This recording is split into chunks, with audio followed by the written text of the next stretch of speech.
Welcome, everyone. My name is Pál Varga. I came from the Budapest University of Technology and Economics. I'm the head of department for telecommunications and AI. And we have a series of workshops called Telecommunications and Artificial Intelligence, for which the current issue of this workshop is here at Bosch University at Cluj.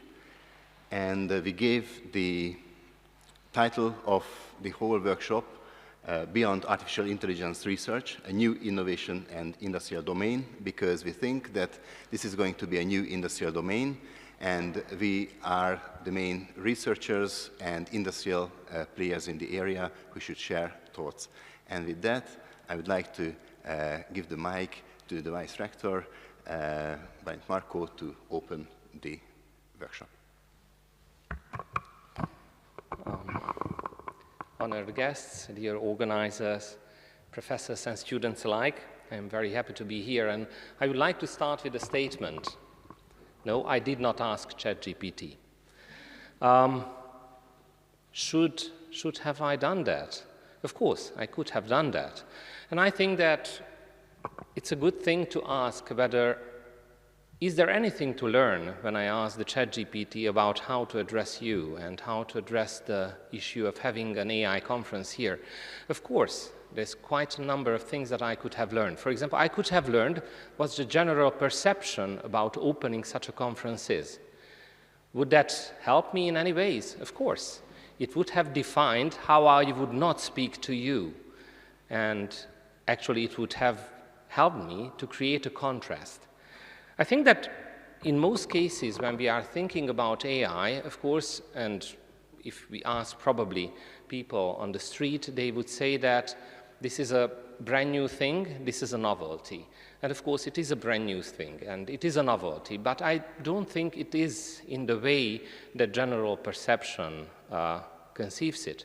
For example, I am a biologist, and if I consider different issues related to AI, I can tell you that they were already with us. Machine learning was already used in pattern recognition and was already helping us, not just in the medical field, but also in my very narrow field of pharmacology, recognizing movements, recognizing tissues, and so on. And it was there like not just 1 or 2 years before, but quite a while ago.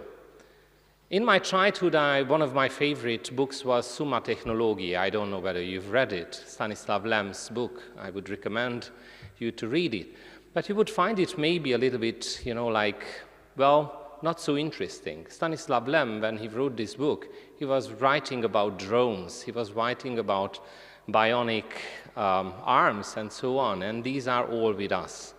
So, of course, I'm not telling that what we are experiencing today is something that was written quite a while ago, but surely we can talk about AI and we can talk about progress in a way that we already have some knowledge, we already have some base about how new technologies actually alter or change our world.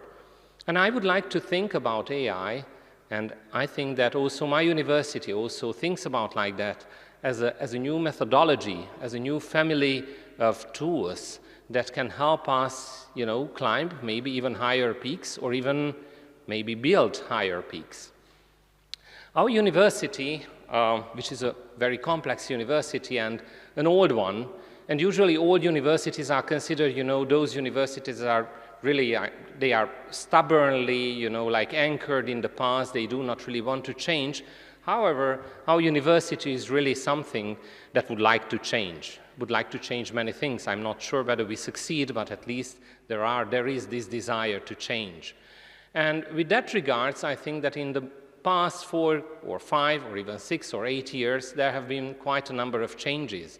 Also with regards to how we address the issue of teaching new topics.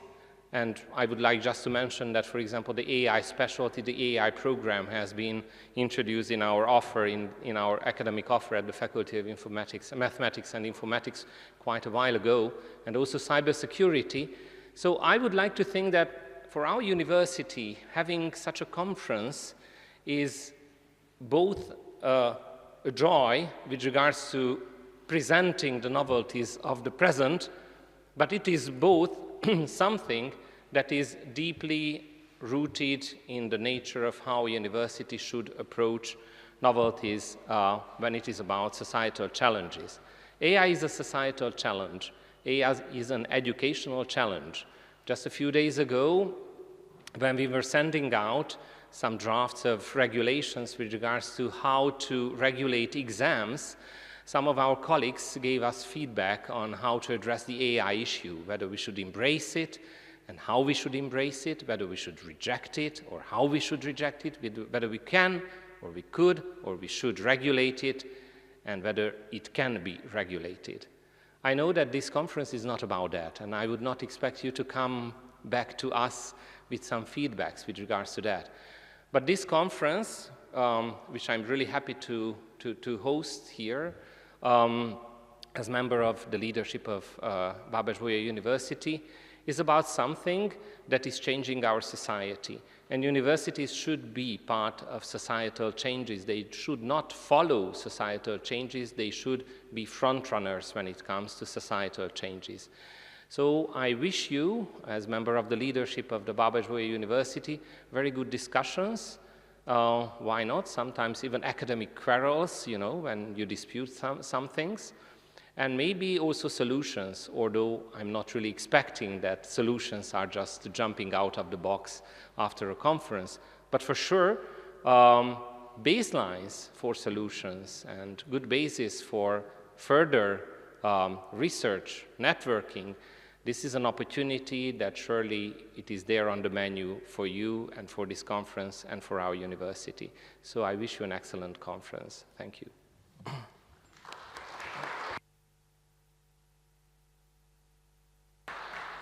Thank you very much, and allow me to go to this at the podium to introduce the speakers.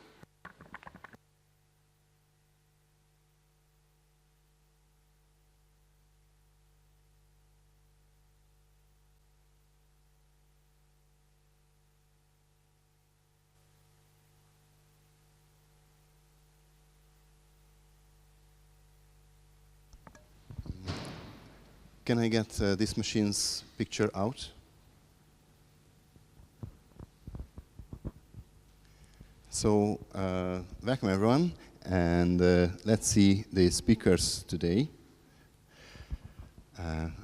We had a wonderful opening by Professor Bálint Markó, and not in an order of appearance, because we have to change this for time reasons.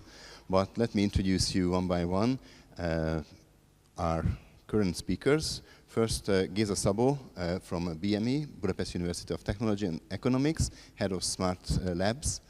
Then Rolland Vida, who is also from BME and head of one of the biggest laboratory of our department, actually the biggest laboratory of our department, High-Speed Networks Laboratory. Botond Cseke from Munich, Volkswagen Data Lab, Germany, who is an applied AI researcher. Ștefan Máthé, who is from Robert Bosch Engineering Center as a leading expert for embedded machine learning.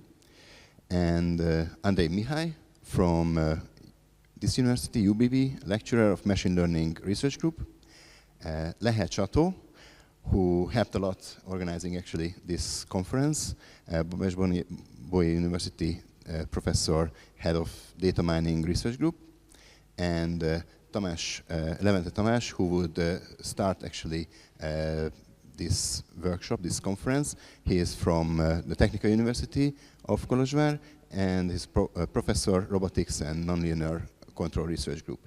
And also, as I said, it was me who came up with the idea to bring this series here to Babes-Bolyai University, and my partner in crime was Balázs Vas, who is also from our university, got the PhD degree, and then joined UBB as an associate professor. So we will thank Balázs for organizing this nice event as a local organizing here. So I think, for starters, a nice round of applause for the speakers and the organizers. Thank you very much. And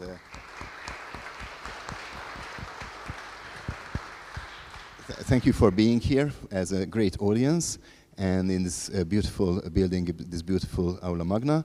And I would like to ask Levente Tamás to have your speech. Okay.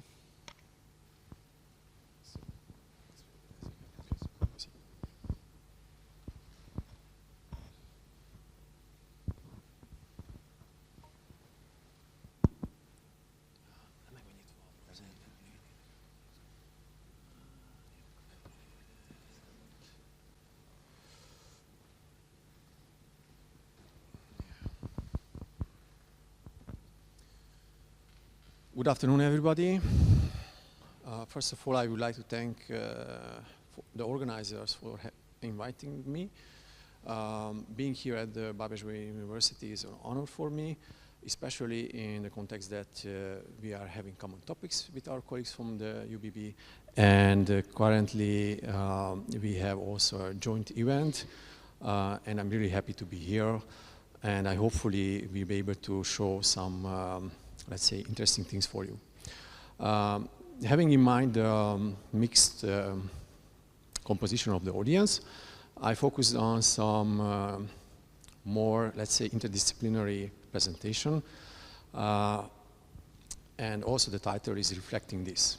So what is common between the wine leaves and the cars? So as the Vice-Rector said in his introduction, you may ask your favorite language model. I'm just curious what you receive. I haven't done this, but I'm sure it's not an easy question. Let's start with this picture. Please try to keep in mind, and hopefully at the end of the presentation you will find an answer for this question. So we are trying to find the question, what is common between, let's say, an agricultural domain, which is also affected by the transformation of the AI. It's called often agriculture 4.0. And let's say in the automotive domain, where there is also a heavy transformation. Some of our colleagues from the automotive industry will probably highlight this. So my question is, what is common in between these two? Okay? And I wrote there symbolic loss functions, so you can think about that, how to correlate these two domains. What would be a domain shift or a domain adaptation technique or whatever you want to find this out, okay? I'll just give you a short hint at the beginning. You have some notation on these figures. You have some zones which are highlighted. On the left-hand side, you have the leaf with some zone on it, and something common also on the right-hand side of the figure with a car. So please try to keep in mind that one. As background, we had a collaborative project with the local agricultural university focusing on vine disease detection. Just as a side question, I would be interested, whoever has been in a vineyard, please raise your hand. Okay. Very good. I see that we have a very well-experienced audience in this field. So probably you could have tasted this taste of sunshine in that place. However, this really nice picture gets very challenging once the clouds appear and starts to rain. Then, afterwards, the humidity helps the bacteria to spread around the vineyards, and then starts a problem. So actually, more than half of the production can be cancelled out after such an event. Our focus in that project was, how can we detect in a timely manner that vine disease and help the producers to reduce the losses? Okay, so for this, we considered architecture. You see some fixed cameras on the left-hand side of the figure. You see some mobile cameras, and when I refer to mobile cameras, I think about drones and ground robots. And we are collecting images, and we are analyzing that using some AI techniques I will show you immediately. And then based on that, we can say, okay, you have some disease at some spots. These were our robots that we use for collecting the data. So on the left-hand side, you see a mobile robot, which is able to move autonomously through this vineyard field. And on the right-hand side, you see a docking station with a UAV, which automatically collects data, it recharges itself, so it's independent, it can work 24/24. As for data processing, what we run on board of the UAV, you can see the left-hand side, the dashboard with the zone which we monitored via the drone, and on the right-hand side, you can see some collected images. Those collected images were manually labeled by the support of our colleagues from the Agricultural University. And as you can see on the top right corner of the image, the detection of these diseases is quite challenging. Even for human eye, you can hardly see these spots. Later on, we extended our data set because, you need quite a various data set also from geographical point of view. So we covered the major parts of the Carpathian basins, and due to our connection to the Bordeaux University, we were visiting them as well. We collected data and we cooperated with them on this topic. We also gathered different modalities of data. So you can see there on the top right corner some multispectral images. This can facilitate the detection of the diseases on these plants. As I mentioned, this is quite challenging. So we analyzed, for instance, a single row, day by day, several weeks, how it's changing, how is growing the plant, how is affecting the different light and weather condition, this detection. So this is again something common which is happening in the automotive domain. So we just borrow some ideas, what are the common, let's say, challenges, how to tackle them, and having this in mind, we try to solve this problem. In order to understand how complex is it and how hard is this for an algorithm, just look at these images and try to see by your human eye what you can detect there. So basically you are looking for some spots, and those spots usually reflect some diseases. So even with human eye, it's hard to see and to decide whether it's a healthy or unhealthy leaf. For this, we had a detection algorithm on our UAV platform. So it was an AI algorithm deployed on an embedded platform, which means that, practically you have to scale down your model, and you have to adopt in order to run on limited hardware computation platform. I have also our first demo from a local winery. You can see some detections on the right-hand side of the image. So this was a very heavy affected zone on late autumn. And this was our first demo that we managed to run. You can find these videos also on my YouTube channel if you want to visit later. Now, this was, let's say, the application part of the project. And then we said, it's nice. We have a kind of prototype product. Now let's do some research. And here came an interesting topic on our view. We have a lot of data on the left-hand side from laboratory conditions. So A4 paper, nice background. The diseases are very, very visible. And then you have, on the right-hand side, the real-life conditions. Now, how can you bridge these two? And then we said, we would do this based on leaf level, detecting the leaf orientation. And when I say leaf orientation, I'm focusing on the tail of the leaf, so you can detect that. And knowing that leaf has more or less a planar surface approximation, you can reproject that in space, and you can estimate the orientation of that leaf. okay? And by doing this, with a planar homography transformation, you can reproject laboratory condition leaf from the left-hand side to the real images, and you can augment your data in order to have a more generic data set in order to increase your variability in your data. So this is something essential because these data sets are quite scarce. And in order to do this, we used a kind of specific loss. Probably this IOU might sound familiar for some of you, this intersection over union. However, we extended this towards this orientation, extra degree of freedom, with this probabilistic approach, where basically we model these directions with some ellipses. And here I have only a single formula just showing that, okay, these ellipses with different diagonal components can be represented as some Gaussians, and then you can formulate this as a loss function later on. And okay, by doing this, we were able to detect these spots, reproject in 3D space, and then we could have more realistic images. So this was something very specific applied to the vine leaves.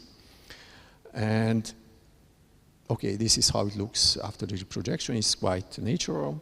And okay, so this is again the same result, more in details. We compared with the state of the art, so we had a different model just as comparison. Our directional object detector was quite successful. So here you see the error during this reprojection. So our error distribution was quite good. Now it came a natural extension to this problem. Can we do this object orientation detection generalize and to do, for instance, for cars? The answer is yes. We have a specific situation with cars. We have the gravity sensor information, meaning that the car usually is sitting on the road. Unless some accidents happen, it has a very fixed position, and then we have just to detect the orientation. And from these two axes, basically you can detect the 3D orientation of the car. So this was our main idea, and this is something that we did. Here you see the results of this directional bounding box detection. We took as base reference the Kitty data set from the automotive domain with 3D data, annotated 3D data, those point clouds that you see on the second image, and then use that for training. Basically, we could validate our idea also for the cars. And we went one step further. We did this for satellite images. So we can detect the direction of ships, okay, planes, and other objects of interest. We can do this also for industrial small-scale images. So once you have the CAD model, you have the digital twin, you can extend this towards detecting the orientation of those objects. And also for activity recognition, if you have a person and you are interested in which direction is looking, then this algorithm is giving you that information. And then finally, we have the connection between what we started, the leaves, the orientation of the leaves, and the orientation of the cars. Okay? So basically, starting from this agricultural domain, looking for vine diseases, using advanced AI algorithms, we managed to solve the problem of vine disease detection, and furthermore, to generalize the 3D pose estimation to the automotive domain. Okay? This slide concludes my talk, but before that, I would highlight the fact that behind this work is a whole team at our university, my colleagues. You can see them on this slide. And if you have any question, then I'm happy to answer after the talks in the coffee break. Here is my contact information. Thank you very much.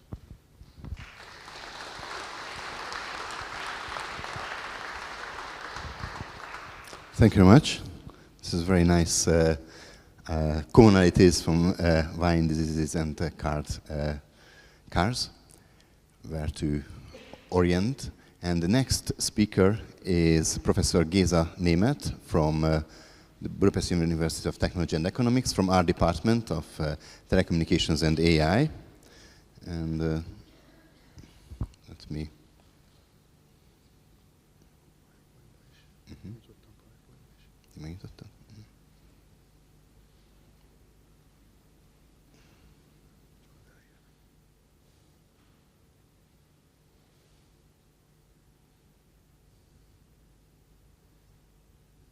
And is it yours?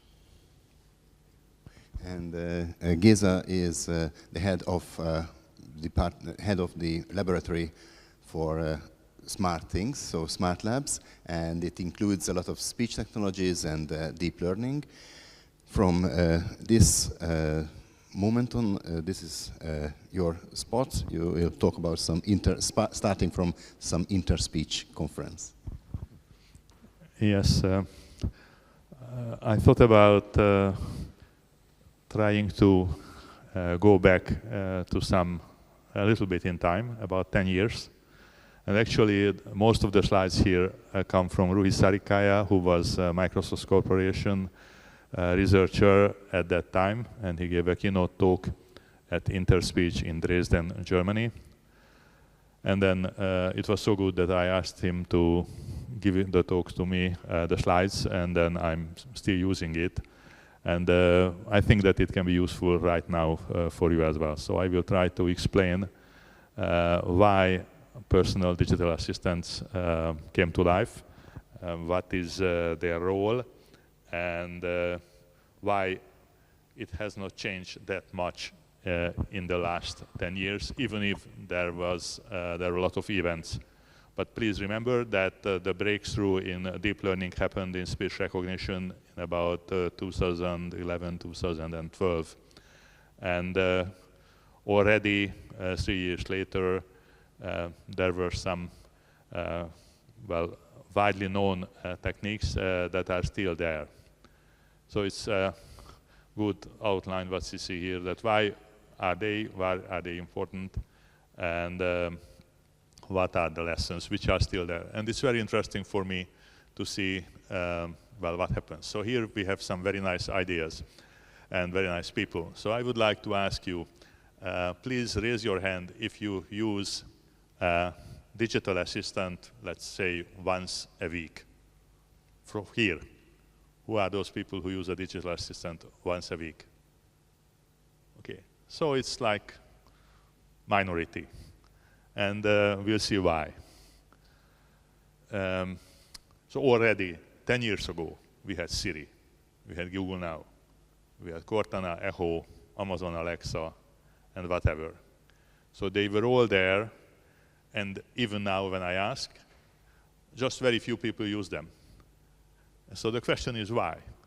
And that's why it's good to see what it is actually. And the main point is that it is a sort of meta layer of intelligence. So they want to do something which we usually do like one by one, and it would provide integrated environment and a natural language interface, where the natural language is sometimes typing, which is like typing, I think is not so natural. So very few people are born by typing and reading and writing.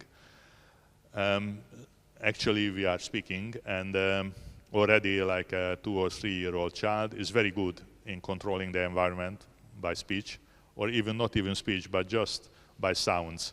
So I have a granddaughter at the 3 months, and she is very good in providing information about her mental state just by providing some sounds. So then what are the techniques which are used here? Machine learning, speech recognition, natural language processing, dialogue management, ranking, inference, personalization, and so on. So all these things have been there or were there 10 years ago, and they are still with us. We are still working on them. It's a good question, actually. Why do we need this kind of technology? And the most important, of course, is various things. So first, take certain routine things which I don't want to do so much, and have some more efficient way of getting information. So the main point would be to make our life more productive, both in work. So a good example could be, which is still there, you booked a flight a couple of weeks ago, and then what could happen? Your assistant recognizes that you did that booking through email.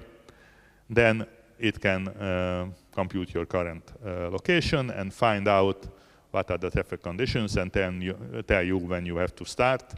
Yes, it's a problem, I think the same problem in Cluj and Budapest, that we have traffic jams and it's not so easy to get to the airport. So sometimes probably it's better to drive from Budapest to Cluj than take the plane, because probably it's more deterministic. And then we could have this kind of screen on our mobile phone and giving us instructions. And theoretically, already 10 years ago, it was claimed that this can provide a breakthrough. And we are here 10 years later, and we are still waiting for the breakthrough. Okay, and the good question is that if we are still waiting, then why are they investing into the thing? The first thing is that already, yes, we have Moore's law, we have better and better techniques, but it means that there are new and new devices, and after a while, if we look at global shipments, already like 10 years ago, it turned out that everybody buys basically smartphones, and then all the rest, laptops and tablets and whatever, they are not so much. And if you look at the number of shipments, which I added a little bit later, it turns out that actually we are buying less and less of those devices because already everybody has something. So then we are just replacing the old ones. So there is a mobile phone domination, but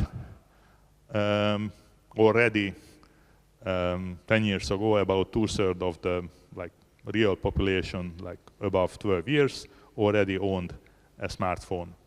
So here we can see the general statistics of 10 years ago, and then if we go a little bit further to more recent data, basically we see the same. There is a small increase, but not really big.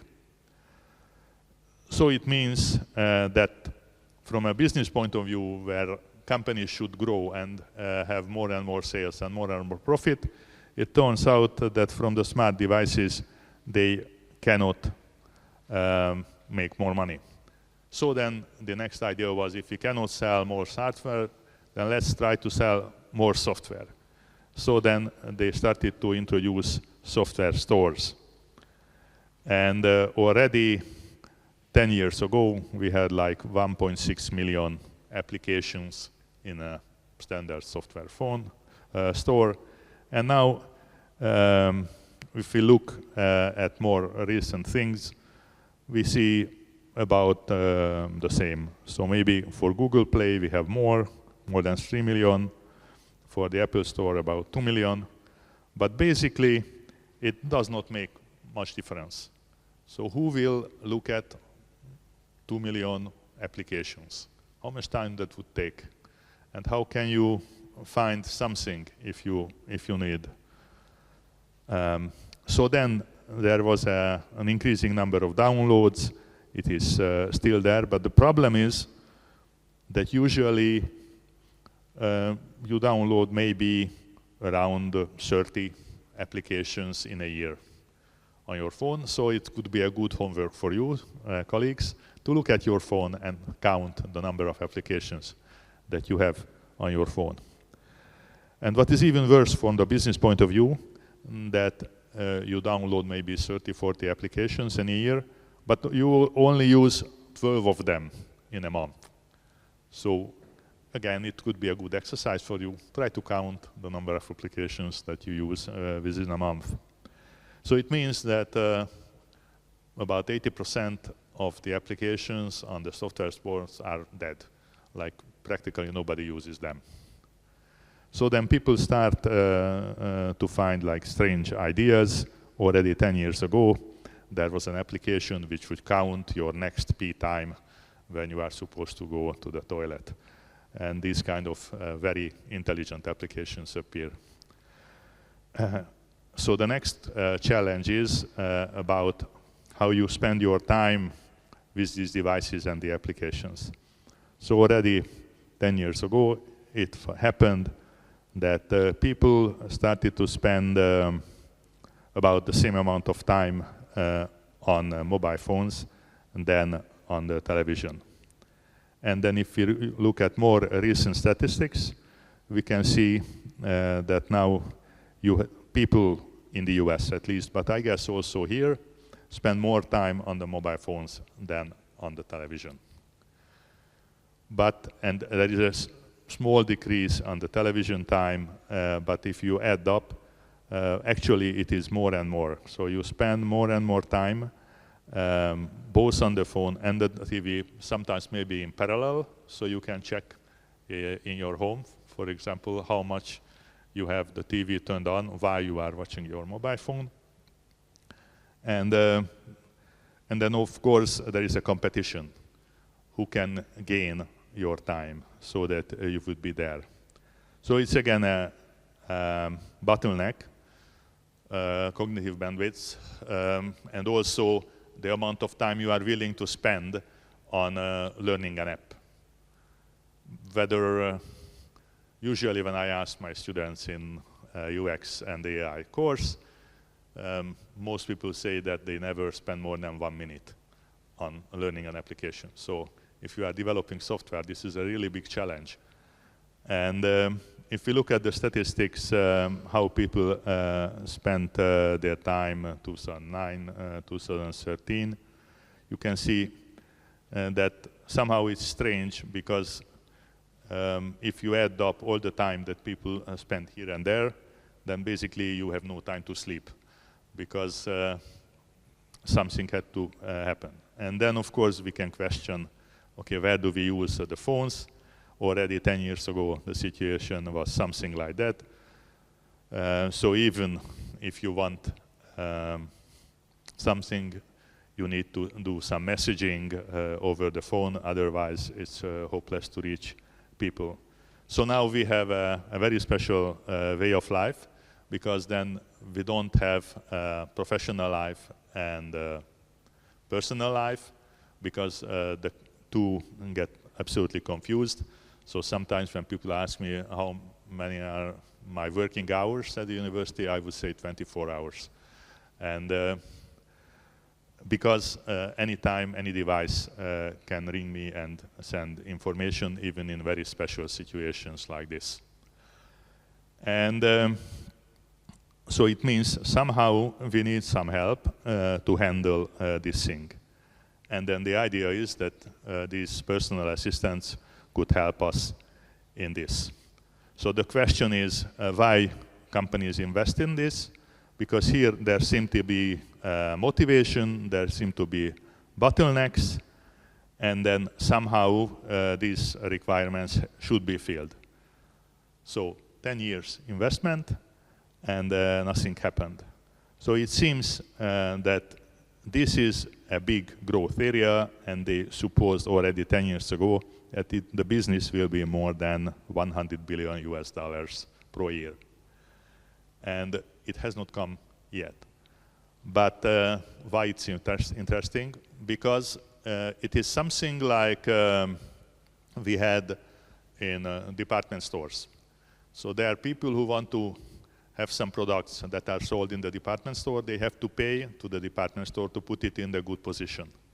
And now that may happen in software, that those people, those companies who win the assistant competition, assistant business, they will get money from those who are doing the messaging systems, who are doing the navigation systems, and booking.com and so on. And we shall see it a little bit later.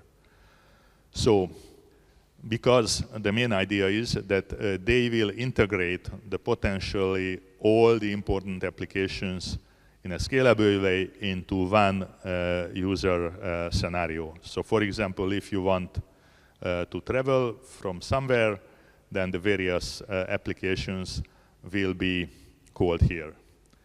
And why are they personal? Because they know what we do. Probably they know our interest. They should see what we actually need and also know the location where it happens. But the problem is, for that, they need a lot of data, a lot of personal data. So I think like Securitate would be very happy to know all that data that is required for this application. We need the computing capacity.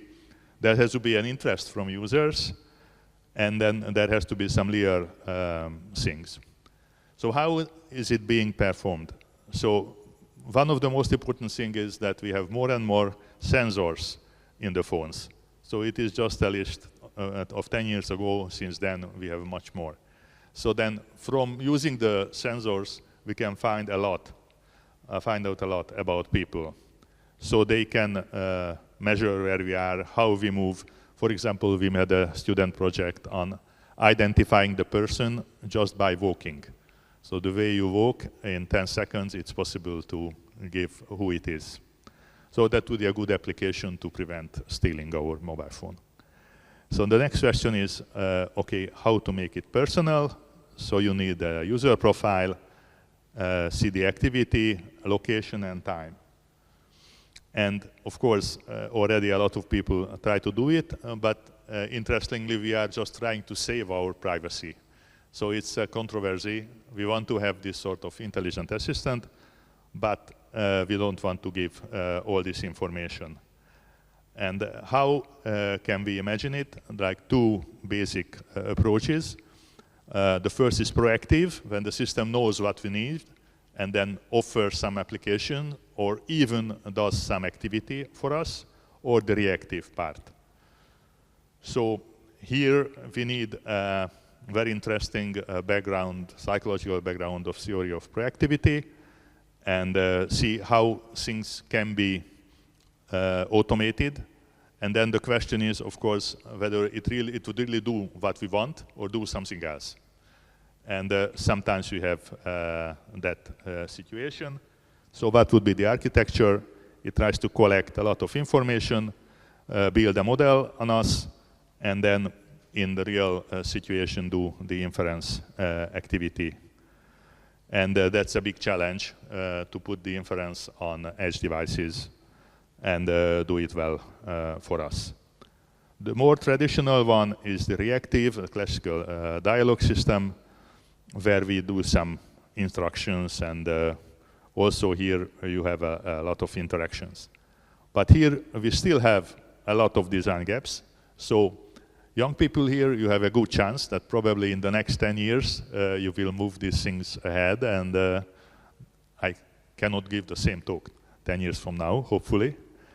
So here you can see some examples.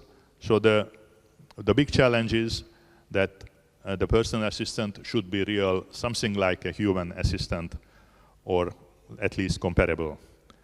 And here the key issue is how to integrate third-party applications into it, because until now, all these assistants were monolithic applications from a single vendor. And then the users, of course, have these challenges to handle the errors.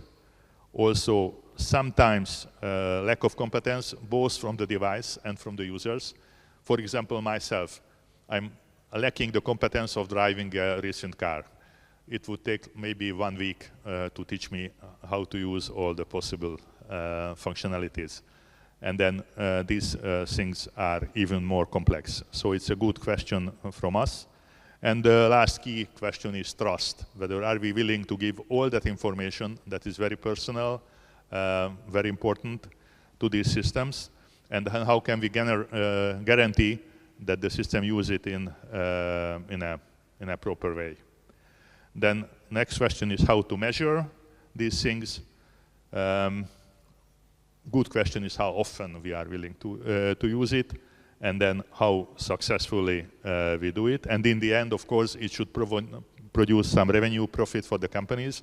It's not by accident that now we have all this hype around AI, but very little information about the AI companies, whether they generate profit or generate loss. And then for the component systems, we also have solutions to measure it, so there are some traditional ways. So what are the big challenges? Third-party speech recognition, language understanding. Just very few people know that in the world we have about 7,000 languages. And out of that, maybe 3,500, 4,000 are being used by a larger number of people. And then most companies can cover, in the best case, maybe 100, 120 languages. So you have enough room for the remaining maybe 3,000, 4,000. And then here in the future, we see a lot of challenges which will go on, and also where these techniques will appear. So not only in the smartphones, but maybe in the cars, maybe in the watches or anything, and maybe it's also a question of how to take the information from one device to the others. So you already see this challenge in, for example, watches, rings, phones, PCs, and so on. And the recent news with which I like to finish my talk is that just a month ago, they announced, OpenAI, that ChatGPT will open up interfaces for third-party applications. So this is like a good question. Also for young people, if you are able to create some very specific application that could integrate well with ChatGPT, maybe it would be a good, interesting research and business opportunity for you.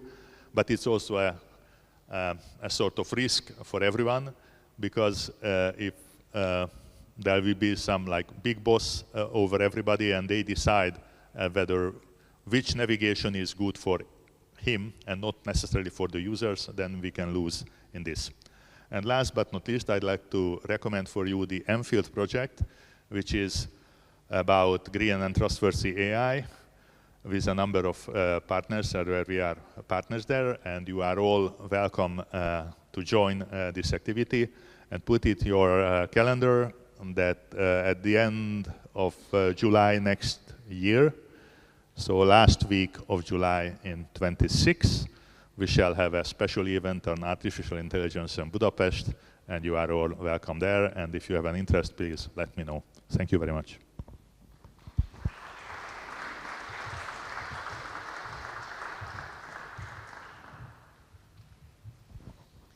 Thank you very much, Géza.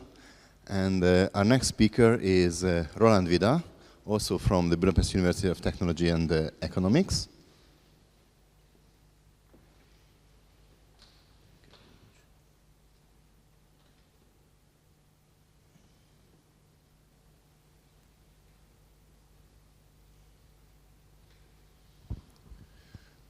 And Rolland arrived also from our department, and he has several courses on smart city, and he is part of, or actually one of the board members of the Sensors Council of IEEE. So the floor is yours. Thank you. So I would like to welcome everyone. Just a few words about myself. So I will talk now about AI in smart city transportation. But before starting the talk, just one short word about the fact that I finished my studies here in this building 30 years ago. So it's actually very good to be back, and I have some very nice memories from those years.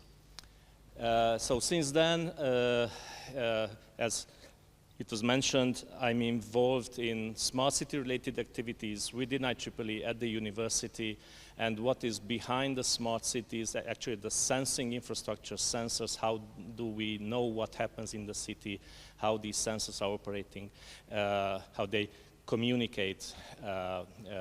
So this is one of the parts of my research. So you see some of my involvement within IEEE.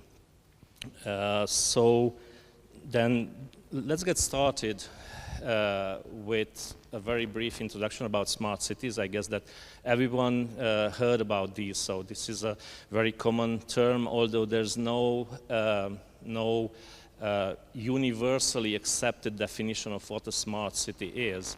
But we can say basically that it's a city that builds on an integrated digital sensing and communication infrastructure that will handle together all the different urban services that we have. It should be, of course, sustainable, it should be energy efficient, it should involve the people actively, so a smart city should not be a showcase of technology just for the sake of technology, but it should be really developed for the people who live in that city and through the active involvement of those people. And so, obviously, the final goal should be to improve the quality of life and to have a livable city. And so I highlighted there in blue one very important aspect that I did not mention until now. A smart city should be adaptive, should adapt to what happens now in the city, what is the current situation. And the finer the time scale the city can adapt to the current situation, the smarter the city will be. And so we will see some examples of such adaptivity. So you will probably hear in more detail about AI in car manufacturing, in smart vehicles, self-driving cars, so I will not enter that much into the details here, but when you speak about smart transportation, AI in smart transportation within the cities, obviously the first thing to think about is self-driving cars, autonomous cars. But basically these are cars where they rely on AI-based perception and decision-making to navigate in a quite complex urban environment without human intervention or limited intervention from humans.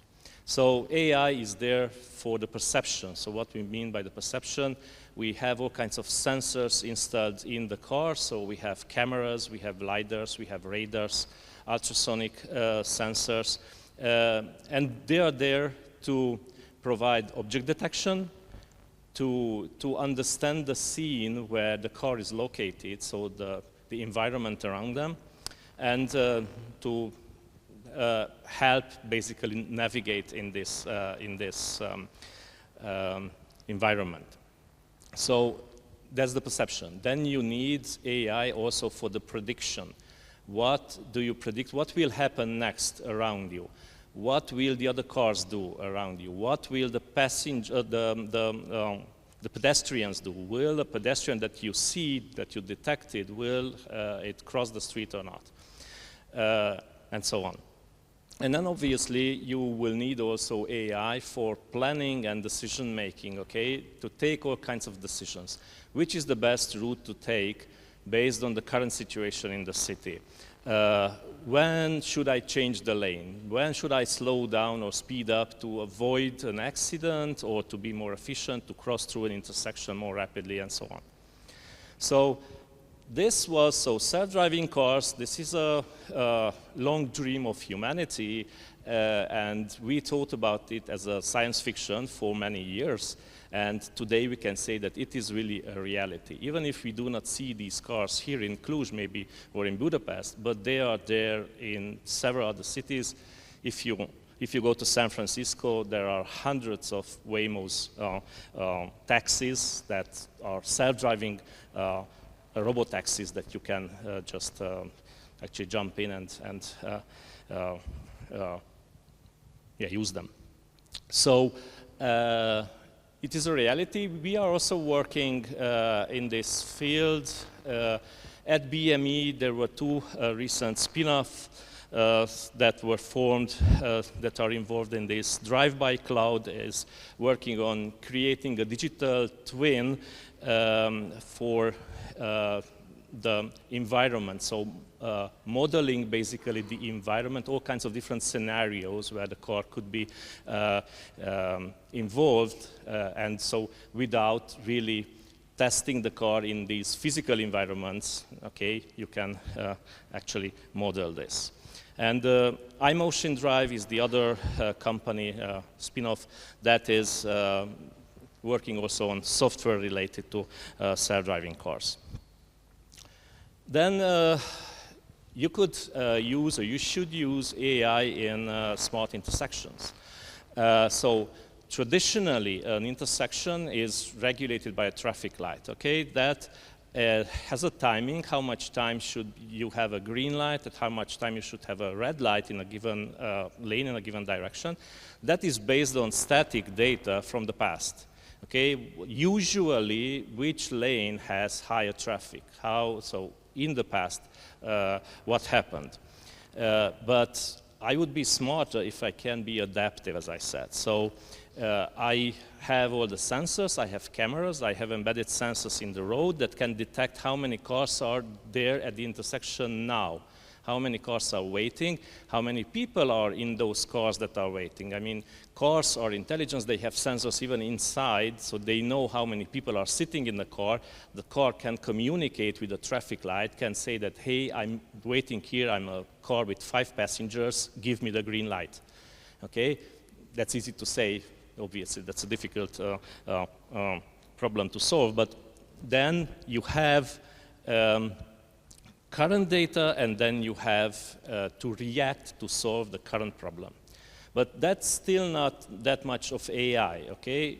AI, when it will intervene, could be an integrated and predictive solution, okay? You do not just analyze the given intersection, but you also analyze what happens around. What happens in the other intersection, in the neighborhood? What is the traffic light in the city? How the traffic is predicted to evolve. And basically, you will want to prevent congestion, not to solve the problem once it happened. You want to prevent to occur. Okay, so that would be the goal. And we have also at BME, there are research groups working on different projects in this field. So there's one project which is called City AI, that is a Hungarian financed project by the Hungarian government, which involves BME and 2 smaller companies. There is a pilot deployment in Pécs. You can see there the picture, so it shows the pilot deployment, so with about 8 or 9 traffic lights that are controlled through this smart AI-based software. And there's a group that is involved also in an international project, which is an EU project together with Japan. So there's BME, there's a company from Turkey, and there's a research institute from Japan who are working on this project with a pilot that is deployed in Istanbul. Okay, so what's next? What about AI-driven congestion zone pricing? So you know that many cities are having these problems that they have peak hour congestions in the city center, and they try to regulate this by introducing some pricing scheme. So you have to pay, if you want to go by car, with your personal car to the city center, you have to pay for it. But that's, again, that's not smart if you have a fixed amount that everyone should pay. Smarter is an adaptive system. So what they introduced in Singapore, for example, they were the first one to start this electric road pricing adaptive solution that the price depends on the time of the day, on the location that you are, on the congestion level of the city. So obviously, the price will go up in the peak hour. I mean, if you can shift your travel, if it's not mandatory for you to travel at the peak hour, if you can shift it with 1 hour, let's say, you will have to pay less. But also, it depends on the location. So there are several roads going through the city, towards the city center, and some of them are more crowded than others. So if they have adaptive prices and the road that is more crowded will be more expensive, then this might shape a bit the traffic, so people might try to select other ways to get to the city center. And so there's again a project that just started this year, cooperation with a Canadian AI company that we are working together with them on this issue, dynamic congestion pricing. Then what about AI-driven search pricing? Search pricing is something similar, basically. We can see it applied in several areas. It means that the price for any given service is not fixed, but it depends on offer and demand. And that can be used in different applications. So for example, Uber uses this. I guess that many of you have used already Uber in the past. So what's the idea here is that when you ask for a ride in Uber, you will get an estimation of the price, and that will differ depending on the demand and offer. So obviously on a Saturday night, it will be more expensive than on the Sunday morning, because there are more people wanting to catch a Uber to go home or to go to a restaurant or whatever.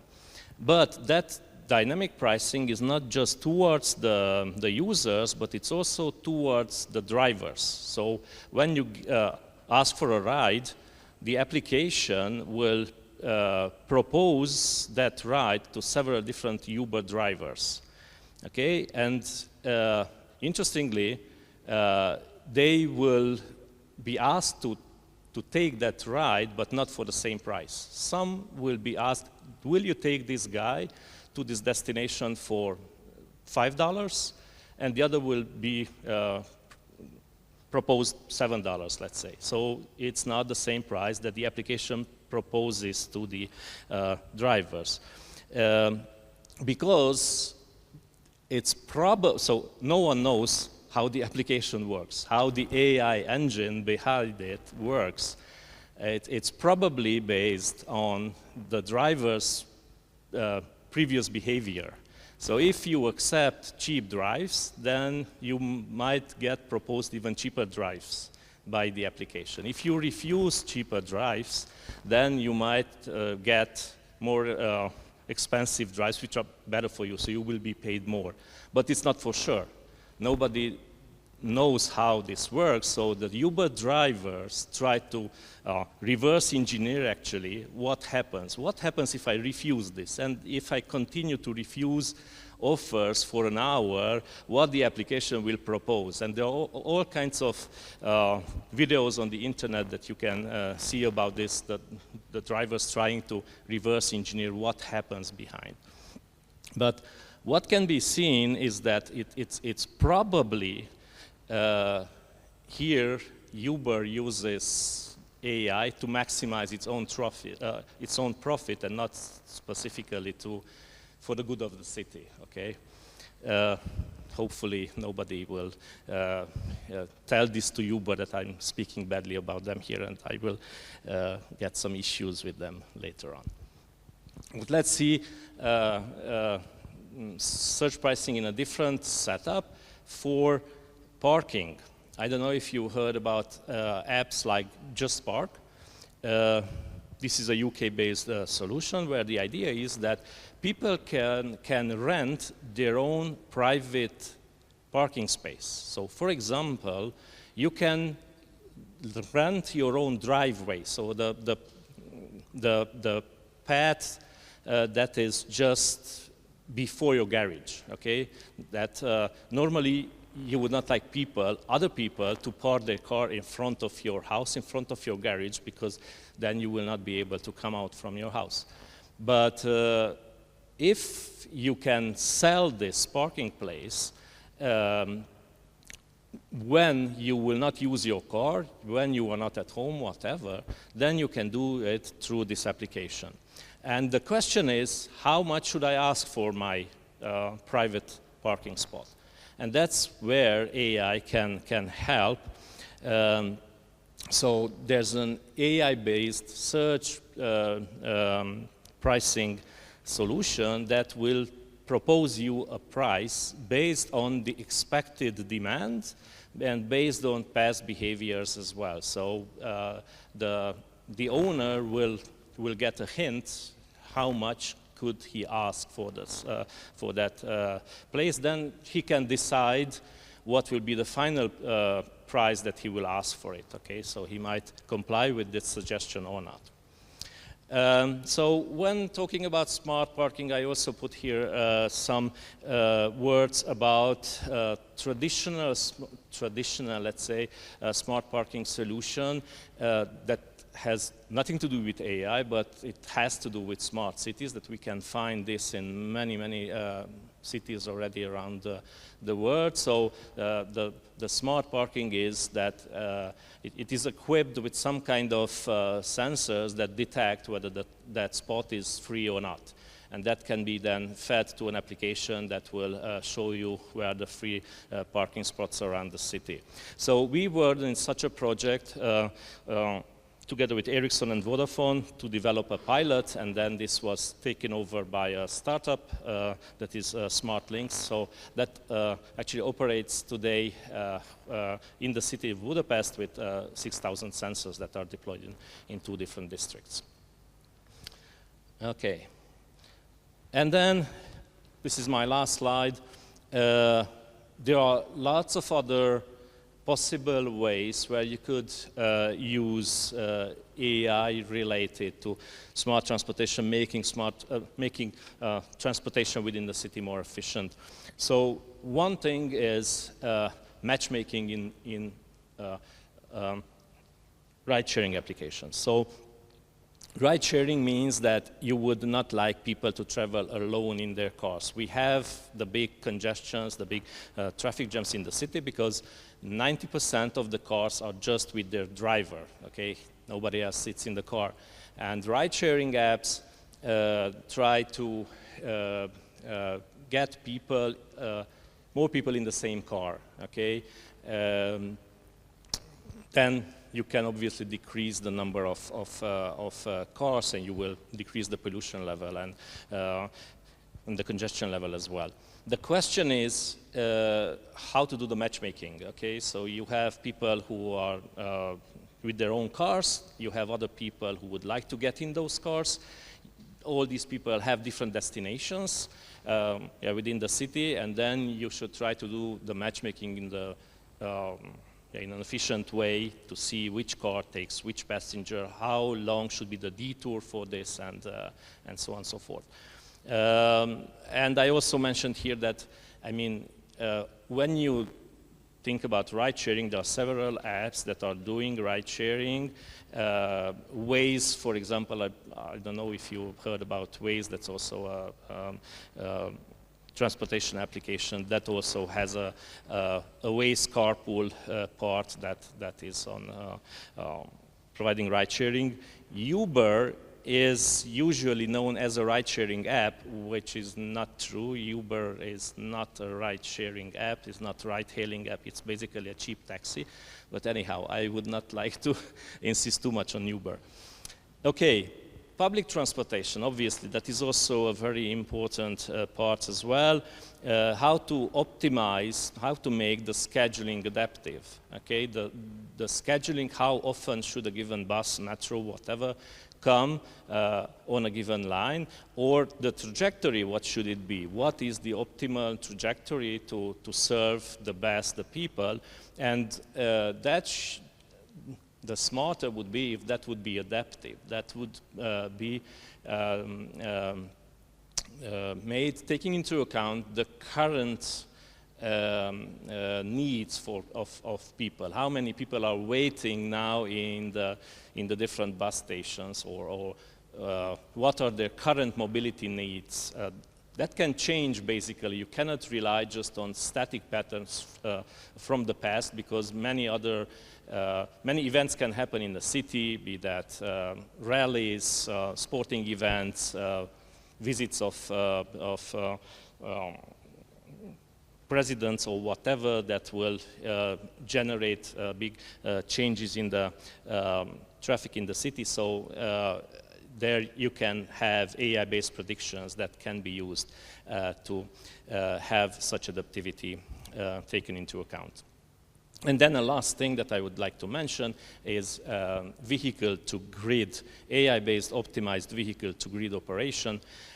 What vehicle-to-grid means is that we have electric cars that have batteries that could be used for transporting not just people, but transporting electricity. What's the meaning? You have your electric car at home. You can charge it in the evening during the cheap price period, or you can charge it with free electricity through your solar panels, and then you take that electricity to the city center. You go to your work the next day, you consume part of your battery charge for the travel, but you have extra usually that you can discharge in the city where there's peak demand. So how this should be optimized, because you need to predict in advance what will be the electricity need the next day in the city, how many people will travel with their electric cars, how much batteries per battery will they have to be discharged in the system, and optimizing this, it's a quite difficult issue. Okay, so that's it. Thanks a lot for your attention.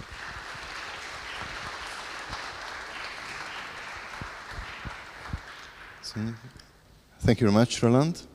And for this session, before the break, we have a presentation from Ștefan, Máthé, here from Cluj, Robert Bosch Engineering Center, please. And let's see, where is your presentation?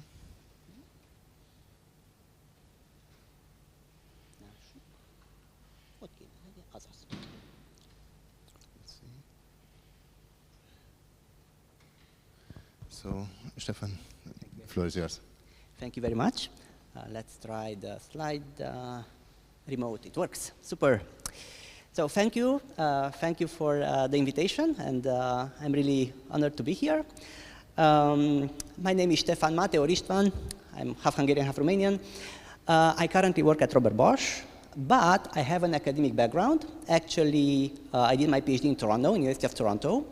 Why I mention this is because I'm kind of with a foot in two worlds, in the industrial applied part, but also in the fundamental research part a little bit. And during my presentation, I'm going to talk today about perception in autonomous and assisted driving. I'm going to kind of try to point out the relationship between fundamental research on one side and the applied industrial setting. Okay? So my presentation will have three parts. First, I want to show you a little bit what the setup is in autonomous driving. And here I mean the hardware and also the main, let's say, architecture that we would have. Also the typical approach that we would have in autonomous driving. And then I would like in the second part of my presentation to dive into the challenges that we actually have. Now there's a lot of challenges. I'm just going to pick 4 of them. And with each of these challenges, I'm going to show you a few short deep dives on some techniques that we can use to mitigate those challenges. And what I hope you will see that there's a pattern. There's a pattern of methods that keep reappearing in different contexts, and certain ideas that are kind of resisting the time. So even they are here from the beginning of the field, and still they keep reappearing. So let's talk about the setup, the context for autonomous driving. So usually, I mean, you can imagine if you have a car that has to drive on the road, it has to perceive all around, so 360 perception, right? You have to see everything around you if you want to really have a safe vehicle, right? So what do we have? What are we armed with? What is our hardware? Of course, we'll have some sensors. And we will have cameras, which give you a lot of rich, dense information and capture appearance. And you also usually have some radars or lidars, which will give you more depth information usually, but less of the details, right, of the appearance. And then you feed all this into some specialized embedded hardware that is not that embedded as on a drone, as you've seen before from Levy. It's maybe you have the luxury of having more compute power in a car, but not too much. So you still have to be very careful about how you optimize your system. And at the end, what do you want out of this? Well, you will have the 3 Ps, as they say, from autonomous driving. That is, first, you want to perceive, right? You have to see. So once you see what's around you, the cars, the static environment, and so on, then you want to predict what's going to happen next. What are the other traffic participants are going to do? So that's the second P, prediction. Once you did the prediction, then you are ready to do planning. Okay? So you can actually plan what you are going to do next. You're going to accelerate, brake, steer left, steer right, and so on. Okay? These are the 3 main outputs that you would want from the system. And today we're just going to talk about perception because that's a short presentation. But many of the techniques I'm going to talk about can be applied for the other stages as well. Okay, so now that we know what the inputs and outputs are, what is the typical architecture? Well, for each modality, you probably want to somehow extract the information from it using an encoder. So you have an encoder for the images, so for the cameras, and you have an encoder for the lidar or radar, for example, or for each other modality that you have on the car. What do you get out of this? You get a representation. Now, this element is the key. If you have a good representation of the world, then you will have a very easy job of solving your perception, prediction, and planning tasks. So it's very important to have a good representation. What does it mean to be good? What's a good representation? Well, if you've seen, actually, Ardei Karpati has this nice slide with cats that are, dark and white and so on. You can see that what you want is actually a representation in which each element of your feature vector, right? It's just a bunch of numbers, right? Is sensitive to an orthogonal property of the input. One of them captures geometry, the other captures motion, the other captures, I don't know, texture, and so on, right? This is called disentangling the factors of variations in the input. So that's what we would like. That's the holy grail of representation. This is a challenge, and you'll see later that it's not so easy to get this. Once you represent the world, and by the way, this representation, I said it's a vector, but usually it's more than that. In autonomous driving, we have this kind of voxel. So imagine the space like this room being filled up with little cubes. Each cube has its own feature vector. So you also already associate the vectors with some 3-dimensional position usually. That's what you usually have for a real production-ready system. So once you have that representation, then from these features, you start attaching heads. So these heads are other software modules that take those features and can predict the location of vehicles. You've seen 3D bounding box detection already from Levy. So that was actually an example for seeing where the cars are and also their orientation. Okay? So those are the heads. Here I'm showing just 3D object detection and occupancy. Semantic occupancy is similar to the voxels I mentioned before, but inside the feature voxel, I know whether it's occupied by vegetation, it's occupied by a road, or by nothing. It's a free voxel, or it's occluded. Maybe I don't even see it. Okay? You can see there an example on the slide. Okay. So how do you approach this? So the simplest idea is to try to write it yourself, right? That's what we did at the beginning a long, long time ago. So the problem with perception is that perception is something that psychologists term an inconspicuous task. Inconspicuous means that as a human, you perceive, you do it all the time, every day, right? But you don't know how the heck you're doing it. You can just do it automatically, right? So that means that if you want to write a program for it, you cannot do it. It's impossible because you don't know how you do it, right? So then trying to devise your own program by hand will not work. So the first stage was try to devise your own features by hand, and on top of that, attach a head with unknown parameters. It's one candidate from a family of programs and try to find the best program. This is classical machine learning. I'm sure you're familiar with it. So this was the first stage, and that's classical machine learning. So we engineer the feature, and we just learn the head, right? Such that the head responds in the way we want. maybe by giving the right vehicle locations or giving the right labels, depends, or maybe even fancier setups like reinforcement learning, but don't want to go into that right now. Okay, so this was good, but not good enough. Usually the performance wasn't that good because still we cannot get the right features. We have the same inconspicuous features now. How do we represent the world? How do we disentangle shape from motion and stuff using a handwritten program? We don't know how to do that. So the next stage was to go a little bit further, and then actually, this was the deep learning stage, try to come up with the vocabulary of layers, so primitive operations with unknown parameters, and you just connect these into something that's called an architecture, and just search for the best feature extractor by fitting these to the data, right? So that was deep learning, and that was another step into making this field more homogeneous. If in the previous era we had various types of features, like we had hogs, ACFs, those of you who worked in those days, right?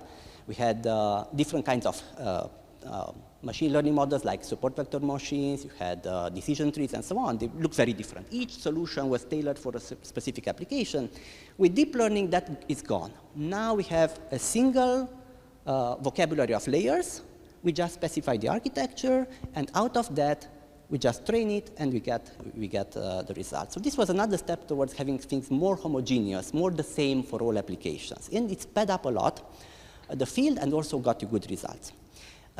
This was, by the way, as a parenthesis, inspired from something that's called connectionism. It comes from cognitive psychology, which said that intelligence comes from little components and the way you interconnect them.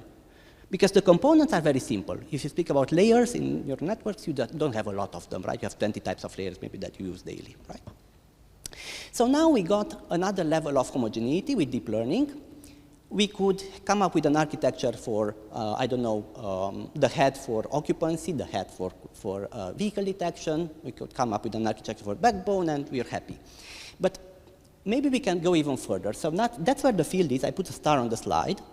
And now we're going to a next stage, which are foundation models. So what is the promise of these foundation models? The promise of foundation models is that actually you can have a single model that can solve a lot of tasks, basically, well, any task, they say. Maybe not any task, but so many things. It can solve so many things that you could reuse it for different domains, okay? And you've seen already them popping up these days, okay?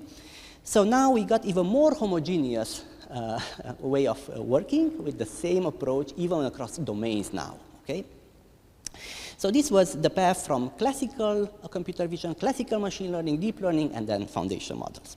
So we're kind of in the middle from deep learning to foundation models in the field of autonomous driving, okay? So now I've shown you roughly what the techniques are. Let's go into details. So what are the challenges? And the first one, as I mentioned before, I hinted representations, okay? So it's critical to have a good representation. I hope I convinced you a little bit. Why do we care? Maybe if I put a lot of tasks, it's just going to learn to represent the world right. If it has to detect vehicles with enough data, it's okay. It's going to learn to separate geometry from motion because it has to work, right? Usually that doesn't happen. Why? Well, you have noise. You have accidental correlations between features. So usually you would need a huge amount of data even to hope, even with no noise, to actually disentangle the factors of variation. So you can't have to come up with more bias, more inductive bias, in order to learn to separate things. So I'm going to show you just two random techniques, and just to give you a hint of what can be used. So the first idea is self-supervised learning. Maybe you heard about this. So this is an idea that's actually related to how we were designing features in the first era, actually. Remember, we were trying to devise features that are invariant to certain transformations of the image. And you've already seen, again, from Levy, some examples of invariance, actually, with the leaves and different orientations of the leaf. It's still a leaf if I apply a homography to it, right? The same idea here. If I do a transformation on the input, then I encode it with my feature encoder, and I do another transformation and encode it, it should give the same features, or at least they should be similar in a certain way, right? It should be invariant to those transformations. Okay? So this is self-supervised learning. Now, what transformation doesn't matter. It can be masking, it can be, in this case, I'm showing masking, actually. It can be shifting, it can be anything you want. It can be even moving temporally to another frame, actually. So this is, actually what I'm showing here is an instantiation of this called JEPA. It's the Joint Embedding Prediction Architecture. And if you look at the approach here, you'll see those red labels. There are some tricks. So assume you are the deep learning model, and you have to represent the input in such a way that it doesn't care about the masking, let's say. So no matter what I mask, you should give the right feature. Well, you would happily predict 0, and you're done. You give the same output, right? You would not even look at the input. This is called mode collapse, right? It's a good example of the need to regularize. You need to come up with a bias that comes from you as a designer and force it into the model such that the model doesn't go to trivial solutions. In this case, the idea would be, for example, to force the model to encode some information from the input, not just predict constant, by saying that there should be mutual information maximized between the input and the representation that it's building, right? So you see, there is a bias, an inductive bias, and it doesn't come from free. It comes from you. And this is through all the eras of deep learning, machine learning, classical computer vision, always the bias is there from the designer. That's what I'm trying to, my main message actually is probably today, that there's these biases that you really have to communicate. They are sometimes hidden. They are, you know, like, hey, okay, there's a huge language model, it doesn't have bias. It does have a bias. Even by the way I put the attention models, that I do autoregressive training, there is bias there all the time. Another example, apologies, you could steal bias. So if you have an off-the-shelf model, you could have that. This is actually a paper from Bosch. You could actually generate, ask your language model, or vision language model in this case, to describe certain objects given an image. And the features that the language model has in order to answer your prompt should contain information that should also be captured by the model that you're looking for, the vision-only model, right? So what's happening here is that the language model is a teacher for the classical, or for the target model. So this is an example in which bias is being transferred from one domain to the other. And because in language maybe it's easier to get certain biases, then you get an improvement in your vision encoder for autonomous driving. So bias can be encoded directly or even transferred across domains. This is my main message here. And there's other techniques, but I will resume myself to these two. Okay, I put some notes for you guys if you get the slides. Okay, by the way, this can be combined. So you can combine both methods. Inject your own bias, let's say with JEPA, and at the same time also have a teacher from another domain simultaneously during the training process. So it's pretty flexible. Safety. Now this is an example of a field where there is a gap.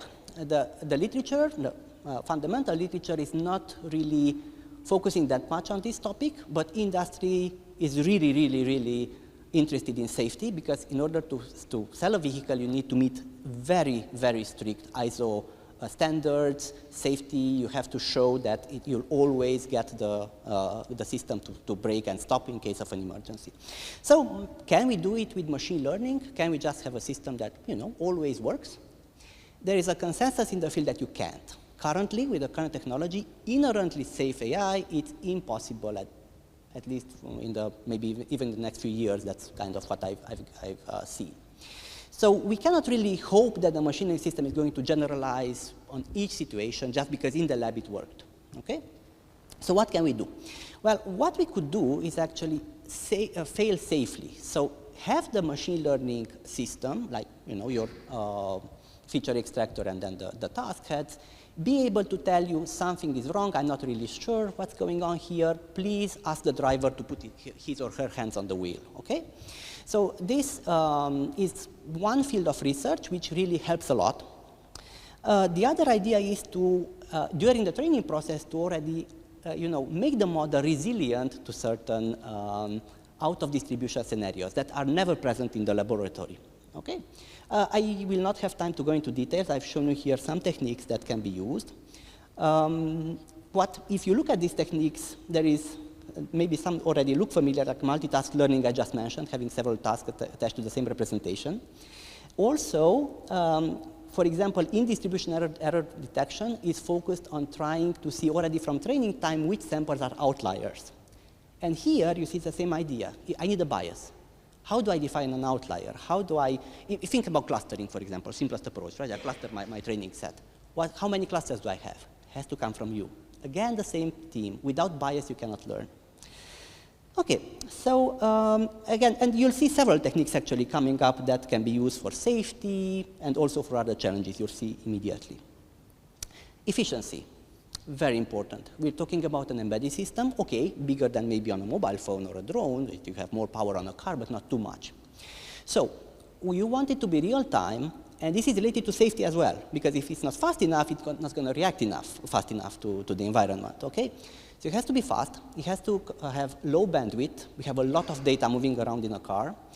It has to consume, of course, not too much power, and you have to accommodate a very limited operator set in such embedded systems. And here I already talk about just a subset of the layers that are supported, also like maybe 4 bits for each feature, not a floating point number. So how can we deal with this? One idea, similar to the teacher model that you've seen before already when we were talking about language teaching, the vision model for AD, is knowledge distillation. And maybe I can show you briefly this one. So actually, here we have the large model. So we train a good model, floating point model, that works well in the cloud or on my computer. And then I have a certain candidate embedded model that works in the car, which is smaller, quantized, you know, it's not that powerful. So what I can do is I can distill the big model into the small model by teaching it. At which level do I teach it? I can teach it at the level of features or at the level of the task outputs. So the key here is that the task level, for example, usually has to be soft labels. So the teacher is not saying there's a car here, it's saying also how confident it is that that is a car, 80% that it's a car. And the softness has certain, seems to be the key. So there's research, it's also in self-distillation where the teacher and student are the same, so not exactly this setup, where actually they show that this softness of the labels from the big model to the smaller model is very, very important as a regularizer. And they even have some mathematical guarantees on this. Other techniques are related to finding the best architectures. This is called architecture search. Best means efficiency versus accuracy, so balance of the two. Quantizing the model properly, as I mentioned, we have few bits, and also for scalability, being able to predict how fast the model would be in your search space. Okay, cost, I'm not going to go into much details, there's not much time left, but here I just want to mention that you know, you want to use all the data, including unlabeled data. You know, labeling is prohibitive in today's world. So you can do a lot of smart stuff. You can actually label only the interesting examples. For example, you start with a small set of labeled data, you run a first training, you get a model, and you ask your model, where do you think you're not very certain? Uncertainty estimation is also related to safety. You see a link between the two. The same techniques can be used. You know, getting a model to determine how confident it is in a certain example. And there's a certain problem there, open problem in the research, how you do that properly. The calibration problem, for those of you who are familiar with that. What you can do further here is also have several annotators, and each annotator has a different noise model. You know, each person has certain idiosyncrasies. You can also have automatic annotators. You might want to also select which annotator you're going to send an image to. Maybe even ask a second annotator, a second opinion, like when you go to the doctor, right? So then you have to estimate the noise model, and there's another field of learning with noisy label that's related also to active learning. Again, a connection in terms of techniques between them. Yeah, and there's other, like federated learning actually means training from different locations when, I don't know, China doesn't want to let you get the data out of the country, and then you can do certain tricks to train at both locations. I won't go into details, but this is actually quite challenging. And my last slide, thank you. Basically what my main message, as I mentioned before, is that you will get this bias theme everywhere. So remember that your experience from the previous era is actually transferable to the new era, right? If you're trying, as I mentioned before, to get the right Hawk features, let's say design them, now you're going to ask a certain invariance and inject it. Or you can do, for example, as Levi shown, right, he was doing data augmentation with certain homographies. That's a bias also. I'm saying the homography is what I want you to be invariant to. So the same insight from the old days still lives today. And then there's the last message that I want to give you is that there's a gap. There is a gap between the research community and the industrial community. Certain areas, like, for example, safety or the calibration problem, probably need more attention, or at least we need more help from you. So that's why I think this is very important, so that you see these applications and still focus on the fundamentals at the same time, because that's where the key is. I think that's it on my side. Thank you very much. This is your time. Thank you very much. And we came to a kind of a conclusion now, before the break. And I think what I would like to ask first, maybe we have some questions to the first 4 speakers before the break. Anyone has some certain questions? Or we can ask, we will be around here, so we can ask it in here as well. Is that better? It sounds better, okay. And please don't go away. There's outside a little bit of discussion room. We'll come back 4 o'clock, is that right? So we have 20 minutes of break, something like that. And I would also like to have all the speakers already who spoken and who are going to speak to here for a common photo, okay? So see you after the break. Thank you.